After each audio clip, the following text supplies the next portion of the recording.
All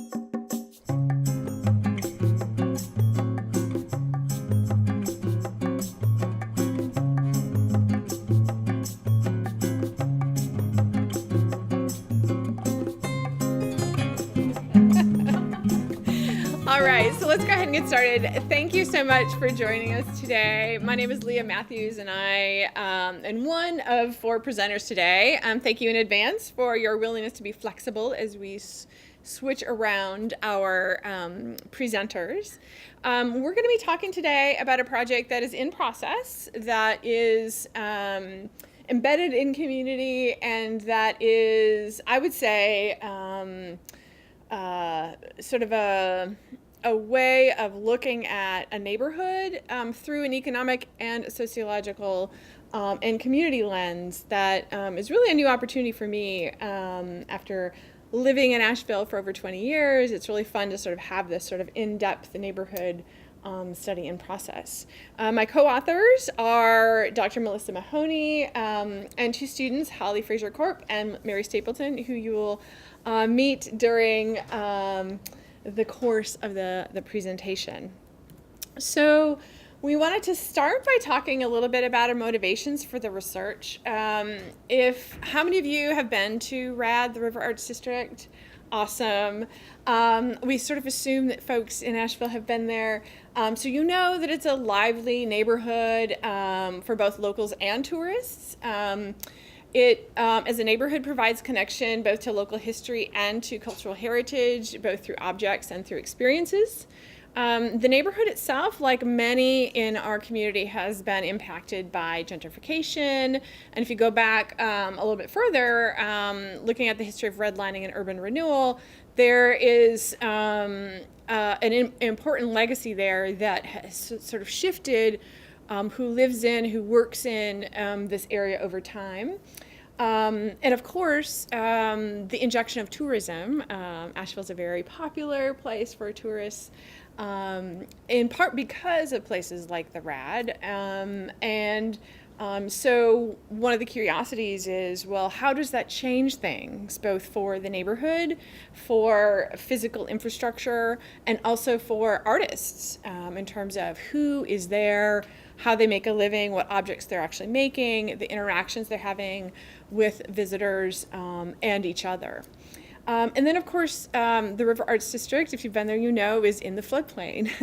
And so there are some questions about long-term environmental sustainability with routine flooding, and especially as we have significant changes in rainfall events. There are some questions there as well. And some of that's being worked out, and some of it is to be determined long term. So for all these reasons and others, we find it an interesting place and a perfect sort of little microcosm of many issues: environmental, economic, sociological, political, sort of in a neighborhood. So the project overview is similarly sort of multifaceted. And if we had to sort of put one tagline on our primary objective, it's really to sort of look at the sociocultural and economic change that's occurred in the River Arts District. In particular, we're interested in how artists are affected by new audiences. We're interested in how artists respond to changes in demand, studio availability, and changing markets. All of these are economic factors as well as social and community factors. And one of our first steps was to really think about doing what we're referring to as a census of properties and artists in order to understand sort of some of the history of change before we delve deeper into the next phases. So that's what we're going to be talking about today. I'm going to toss the talk over to Dr. Mahoney, who will present the next few slides. Hi, everybody. So my name is Melissa Mahoney. I'm a professor of economics here at UNC Asheville. And I'm tasked in this presentation to give you a little bit of history on the RAD. So keep in mind, I'm an economist giving you a history lesson, all right? Very short history lesson, and also a little bit about the location. Everyone here has been to the RAD. Everyone's hand went up when Leah asked this question, but maybe the folks who are going to watch on YouTube later may not know this. So the River Arts District is located in the heart of the city of Asheville. Just to kind of position a little bit more, it's to the west and slightly south of the downtown area. And like Leah just said, it's located along the floodplains of the French Broad River. Moving on now to this brief history. So the RAD is lined with a number of industrial buildings that were once serviced by the Norfolk Suffolk or Southern Railroad beginning in the late 1800s.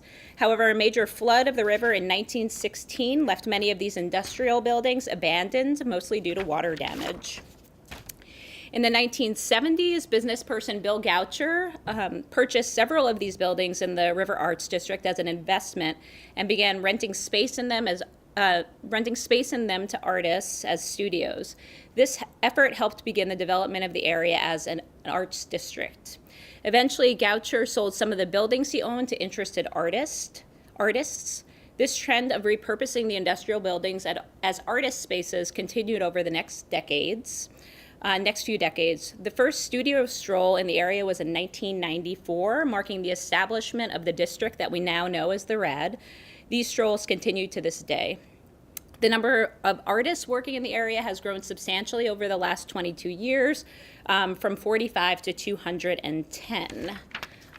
Moving forward, just to highlight some of these industrial buildings that were repurposed as artist spaces.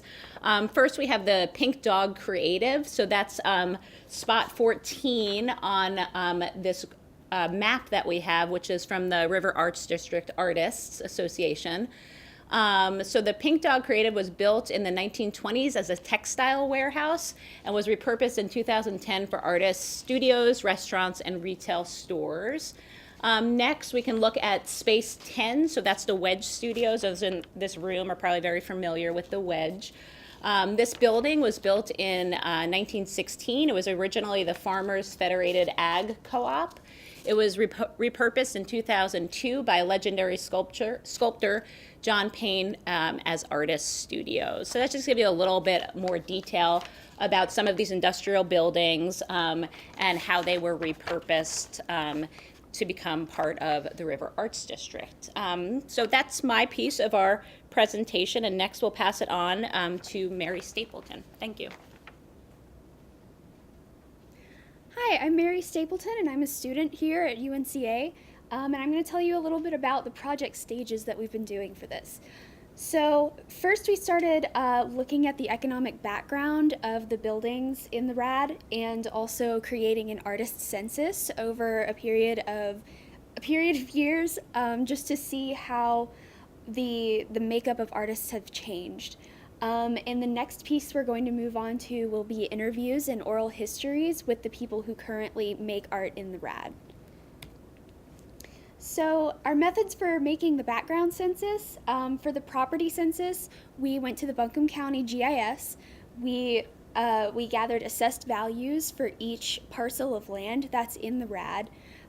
We found ownership histories and acreage histories for each parcel as well. For the artist census, we got our data from brochures from the River Arts District Artists Association and maps from there as well. We got our artist names, medium, and their tenure from those. So we found that there are 169 parcels of land in the River Arts District.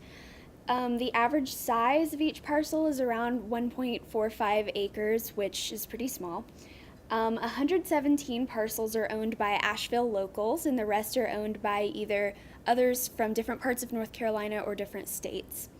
Most parcels are owned by LLCs or private individuals, and the average assessed value for every parcel is over $800,000 in 2018.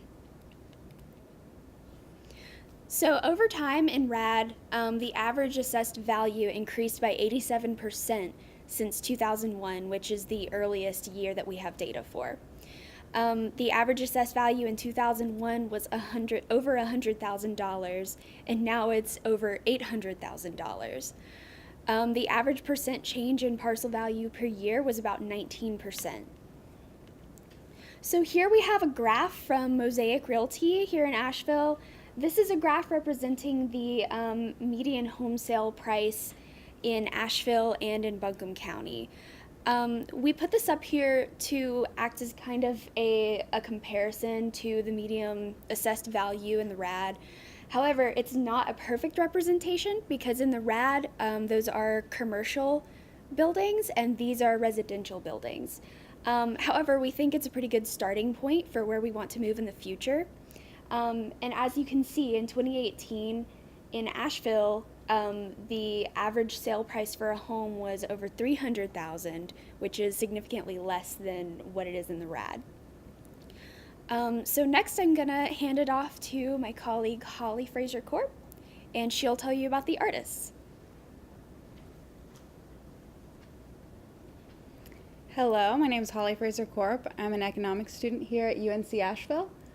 So the next thing that we did that Dr. Matthews and Mary mentioned was that we created an inventory of artists based on these brochures that we were able to access from the River Arts District Association brochures that went back to 1995.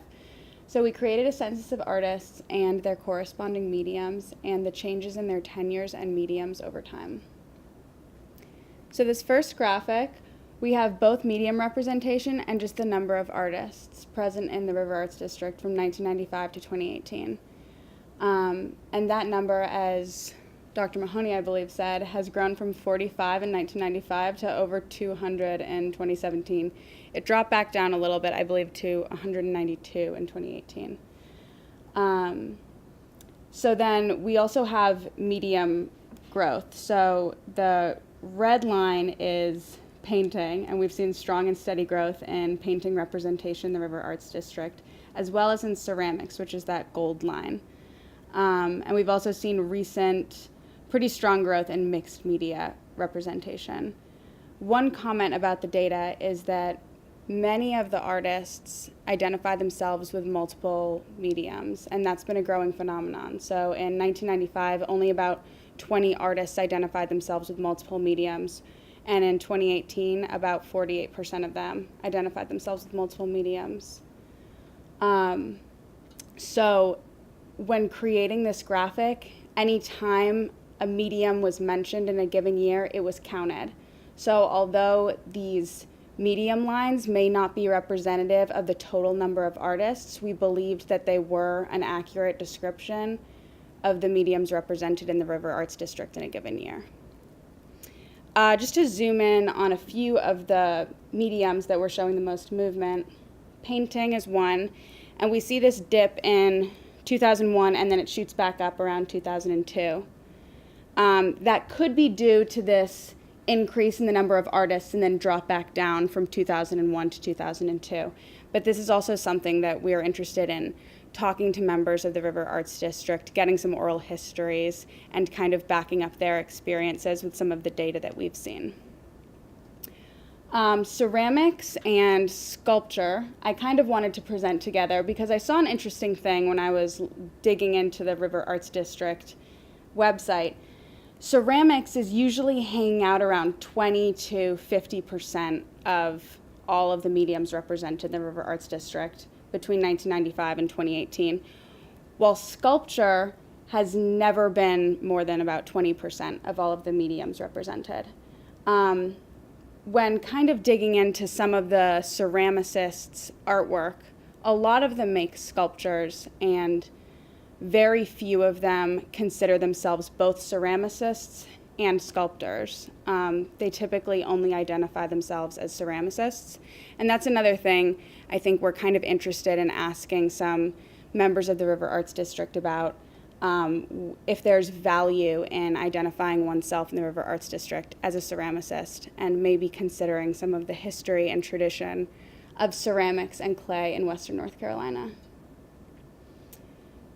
This is mixed media representation, and I also thought this was interesting because in 1995 it was barely represented at all, and in 2017 it was about 45% of all mediums represented in the River Arts District. So whether this is another factor of self-identification shifting or just more actual mixed media representation in the River Arts District is something that we're planning on looking into. The average artist tenure, we wanted to see if that's changed in the recent years. So over 1995 to 2018, the average artist tenure in the River Arts District was about 2.5 years. And when we looked at just current artists from 2018, their average tenure was roughly 4.7 years. So we are seeing an increase in the amount of time artists are staying in the River Arts District.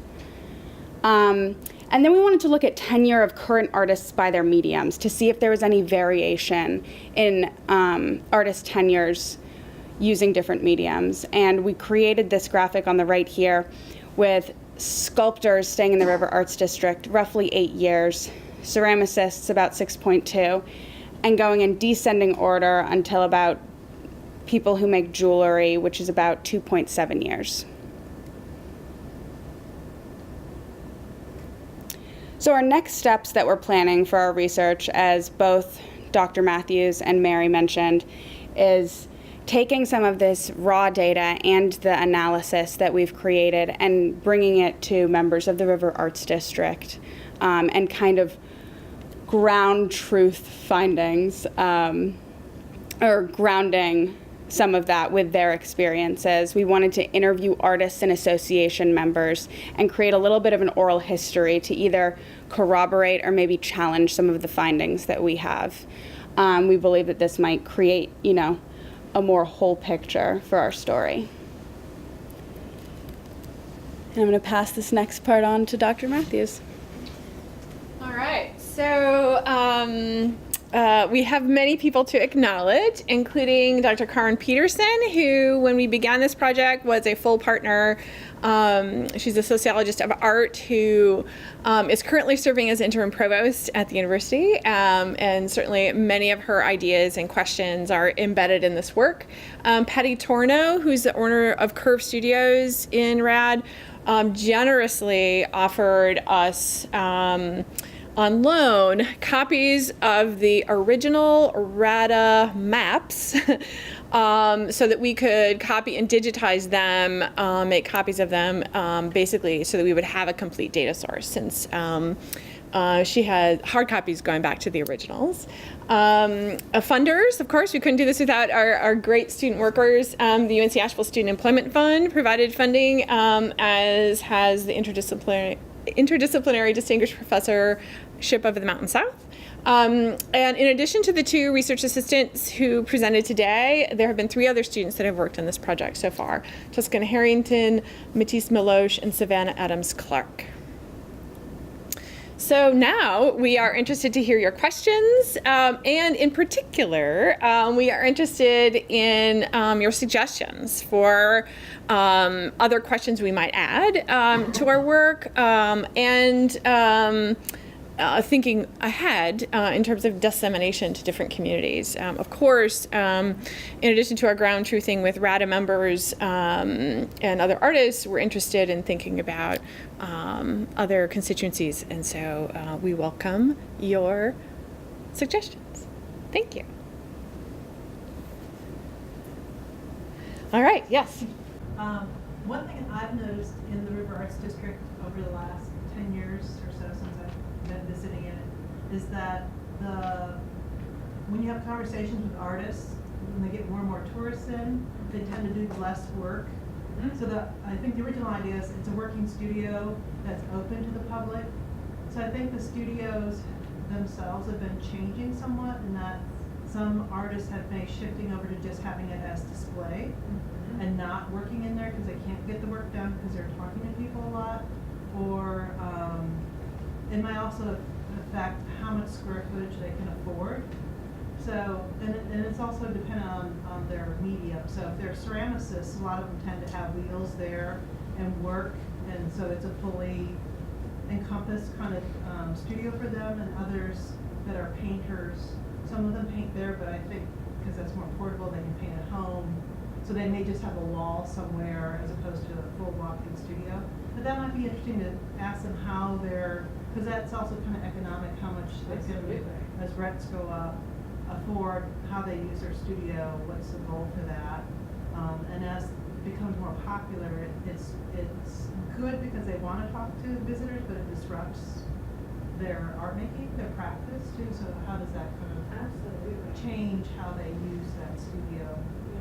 And that's definitely on our radar. I know that anecdotally, we've had conversations with individuals who have said, "Oh, I had to move out of that building because I wasn't getting any work done." And so, different studios have different requirements for the number of hours that any artist might be there in production or interacting with visitors in a given month, for example. So that's definitely part of it. How much work are you getting done? Do those interactions lead to sales, or are they, as some have maybe jokingly indicated, am I just sort of like a caged animal in the zoo on display? And so I'm there for the performance, not necessarily to inform consumers about my production practice, why I make this art and what it means to me, and that, sort of value making conversation. So those are definitely things that we hope to sort of tease out through conversations, both with people who have been there for a while and maybe moved around, and also some folks who have left completely, in addition to those that are sort of new. Yeah. Are you interested in finding out how many UNCA alumni That would be are- lovely. have Yeah. maybe were Very kind of many.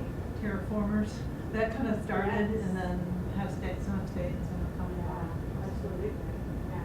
Yeah. So if you're willing to help us with that investigation at some point, that would be lovely. Because it would, I think for our department, we would be interested in how many stay. Yeah. Or it seems to us, what kind of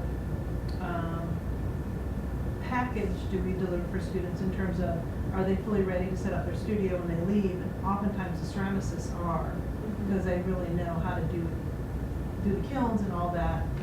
It's a matter of funding, but ceramicists do tend to kind of be in pods. They share things. Sculptors do that too, but it's expensive. But to us, it'd be interesting how many of our students stay and then prosper, in the rad. And excuse me, how are they using that space differently over time? Yeah, exactly. Yeah. You looked at who owned the studios, but do you know the ratio of artists who rent space compared to who actually own their own studio? That's a great question, and we don't have that information right now, though I imagine that a great majority of the artists there are renting at this moment, especially given the escalation in prices. Yeah, and most of these spaces, as was mentioned, are large industrial spaces that, you wouldn't need the entire space for yourself, which is part of what makes it attractive for sort of like an artistic community feel, for sure.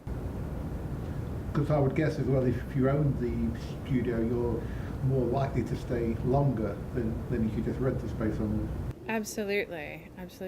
Yeah. Great question. Yeah. Sort of following up on Lisa's question, more about the tourism element. You're anecdotally talking about people who said it's changed their process, whether they're working or whether they're just talking. But I'm also more interested in, with the growth of tourism in Asheville, how the numbers changed. Are these people seeing more tourists than locals? Is it changing what they're producing? Is it changing how landlords feel about who they're renting to? And just all that tourism element, how is it impacting this artist community? Absolutely. Those are great questions and things we've been thinking about. And again, anecdotally, we know that some locals used to go to the studio stroll every time it was offered, and now they just don't go because there's so many visitors there and it's so crowded that if they actually want to engage with artists, they go some other time. I'm one of those people, right? I no longer, I kind of avoid the rad during the stroll weekends. And one of the things we hope to do in talking with artists is, if some are willing to share, sort of look at their share of sales over time and the individual patterns, and whether they can identify whether those sales came from visitors or locals. And so we'll see, but we may have the opportunity to do that with a couple of folks. One other question. This is a floodplain. Yes. An eightfold increase in assessment value since 2001 in a floodplain? How does that, what, dear economist, how does that Yeah, happen? so to be clear, not all of Yeah. the River Arts District, as defined by the city, is in active floodplain, right? Some of it is kind of like upslope a little bit. But that is a very serious problem. And as you know, if you are a local and you've driven through the area recently, they are working on putting in a greenway and renovating the road infrastructure there. That said, it does still, and certainly has in the last year, flooded significantly. Some of the highest floods that we've ever seen. Part of that is a function of the increase in the amount of built infrastructure we have. And some of the changes are designed to help mitigate some of that flooding with more gravel parking lots instead of paved. Although some of the other changes seem to be sort of exacerbating some of the potential for flooding on the roadways. So, excellent question. And yeah, it's a challenge because what happens when it floods, the road closes. You know, you can't drive through there, which means, of course, you're not getting to your studio. You're not getting any visitor traffic. And so I think that is a challenge long term, for sure. And you mentioned Asheville defining it as a floodplain. Isn't that a FEMA designation? It is. And so the River Arts District, I guess, is what I was referring to, the actual district, the area, the physical area that we sort of identified for this research as part of the district. Not all of that is officially in the floodplain. Yeah. Though most of it is. Yeah. But that would be something we should maybe add into our to-do list in terms of look at the percentage of land area that is officially in the floodplain. And of course, there are other activities going on there, right? It's not just art, right? There's other industry there. And New Belgium Brewery is across the river. And for most folks, they would sort of consider that all part of the same district. Thinking back to the conversation about tenure, do you have a sense of where artists are going? Are they leaving the area? Are they going up to, say, Madison County to do at the old high school there? Is there a sort of flow back in at different times, and what explains all that? That's a great question, and we don't yet know that, but we hope to also get some of that. Anecdotally, again, we know that some people that have been there have left. They're still in the area, but they're not either displaying their wares or producing art in the district anymore. You know, I know some folks who have studio space in their home and they just have a display area, sort of the hybrid changes in that way. But that is another question that we're interested in. And that's why looking at the UNCA graduates might be an interesting little subsample to see if what those trends are within that population. And I also know, just anecdotally, there are people coming from out of state who are now in the River Arts District, you know, and from sort of a newbie outsider perspective, you know, they see this as just, you know, like solid gold, you know. So there's also a little bit of an insider-outsider dynamic too, as is true with a lot of gentrifying areas, whether they're arts districts or others. Did you want to follow up? Yeah, it's tangentially related, but related. Community. Is there any sense of how community has changed in there, particularly when you were just talking about some folks are now just using it as a display place? I could imagine, you know, sort of not just networking effects, but learning that could go on in a community. Is there any sense from the artists themselves of the change in community over time? Yes, we don't have that documented very well at this moment, but certainly we've heard stories about how that has shifted. And still, there are sort of these major figures, shall we say, that sort of continue to be longstanding mentors for whole groups of folks. So I don't know. I mean, it'll be interesting to see as our work evolves to to be able to identify if there's been a perceived shift in that over time. But that's a logical thing to think about because proximity matters, right? Both for creative processes and troubleshooting, infrastructure, and things like that. And yeah. I have a few other thoughts. So the breweries also show art. So they've kind of become some gallery spaces for artists too, and a lot of times they commission artists to do bars and everything like the New Wedge. The New Wedge, yeah, the comes foundation. to mind. I also saw recently in the Wedge building, someone had a table on the first floor with the prints out, and there was an honor box to just put in like $10-20 and take a print. I thought that was really interesting. So I wonder if they pay rent, or how that seemed to be the entrepreneurial spirit there that comes out of driving around in the country and someone has apples or tomatoes, Yeah. it made me think of that. It was very different. There's also stories of people that squatted in those, and some of our students did back in the day, I guess, and used some of the buildings and made art in them and used them as studios. I don't know if that's how that might pertain to what you're doing, but that's kind of interesting too. I'm sure anyone today would be moved out in a hurry. That would be highly illegal, but back then it was just kind of vacant buildings, and it was, I don't know if it's encouraged, but it happened. Right, it happened and nobody kicked them out. Yeah. That would be an interesting thing to also make sure that we get. And I imagine that if we look at that UNCA student population or alumni population, we'll be able to get some of those stories. There's an Absolutely. empty kind of, it's not an empty lot, but it's a lot that still has kind of, it's on that corner, right kind of in front of the Wedge by the Sophie Dog. Yeah. And it has just a building without really a roof, but there's like still slats, and inside there's a bunch of graffiti, and there's clothes and blankets and sleeping bags in there, so I'm sure there's still a little bit of that. And also in the district wine bar, they have artists work up, and when I spoke to the owner about what that process was like, how they chose people, they said it's just a rotating monthly, so every month they exhibit a new artist, and I was interested, and I'm sure we'll get into it, is trying to figure out what that selection process is like, what it's like to get on that list, and it lends itself more to certain mediums also. Sure. And then, of course, the other big change that is coming, in addition to the road infrastructure and the Greenway, are new developments, right? So a recent approval of some new live workspaces.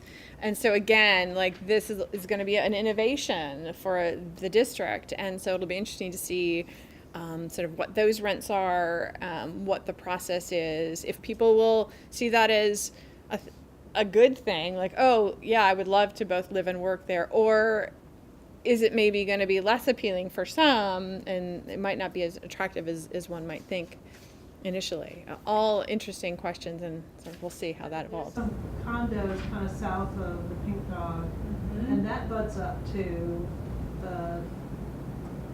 an economically challenged part of the city. Absolutely. To me, that's always been interesting. Like you drive over and it changes quite rapidly in terms of even just visually what the landscape looks like, and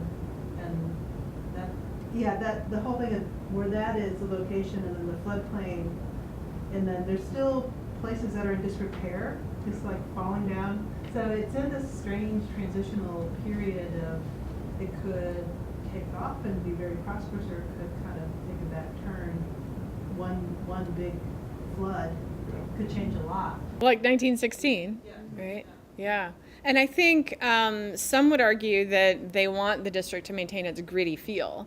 They want it to remain industrial in nature, even though there isn't much industry there now, rather than sort of an entertainment district, right? And for a lot of people that study tourism, there are some pretty interesting distinctions between people that are attracted to the sort of glossy, beautified entertainment districts versus those that are interested in engaging in sort of a gritty, industrial, artistic neighborhood.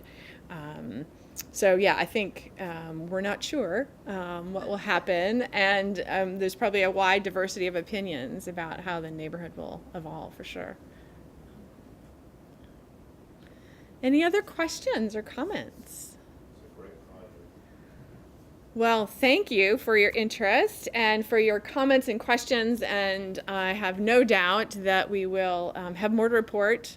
Check back, stay tuned, and be in touch. Thank you.